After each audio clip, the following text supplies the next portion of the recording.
வணக்கம் மக்களே. இப்போ முருங்கைக்காய் சீசன். காய் எவ்வளவு இருக்குன்னு பாருங்க. ஆனால் 1 கிலோ முருங்கைக்காயின் விலை வெறும் 5 ரூபாய் கூட இல்லை.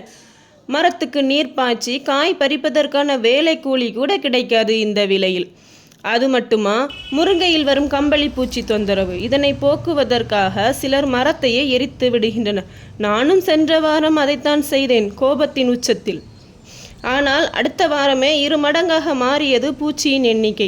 இந்த வாரம் மறுபடியும் சோப்புத்தூளை கரைத்து தெளித்துள்ளேன். பார்ப்போம் பூச்சியின் எண்ணிக்கை குறையுமா என்று. என்ன செய்ய, இதுதான் விவசாய நிலை. அதனால் தான் என்னவோ நம் பெற்றோர்கள் நம்மளெல்லாம் நல்லா படிங்க, படிச்சுட்டு வேறு ஏதாவது வேலைக்கு போயிருங்க, இந்த விவசாயத்தை செய்யாதீங்கன்னு சொல்லியிருப்பாங்களோ. பெற்றோர் சொல் கேட்டு படித்த இளைஞர்கள் வெளிநாட்டிற்கும் வெளிமாநிலங்களுக்கும் சென்றுள்ள காரணத்தினால் விவசாய நிலங்கள் எல்லாம் வீட்டுமனை நிலங்களாகவும் தரிசு நிலங்களாகவும் மாறிக்கொண்டு இருக்கிறது. இன்று விவசாயிக்கும் மரியாதை இல்லை, விவசாய பொருட்களுக்கும் போதிய விலை இல்லை.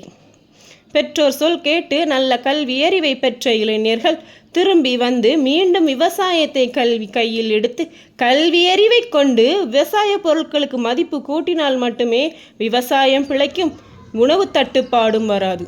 நன்றி.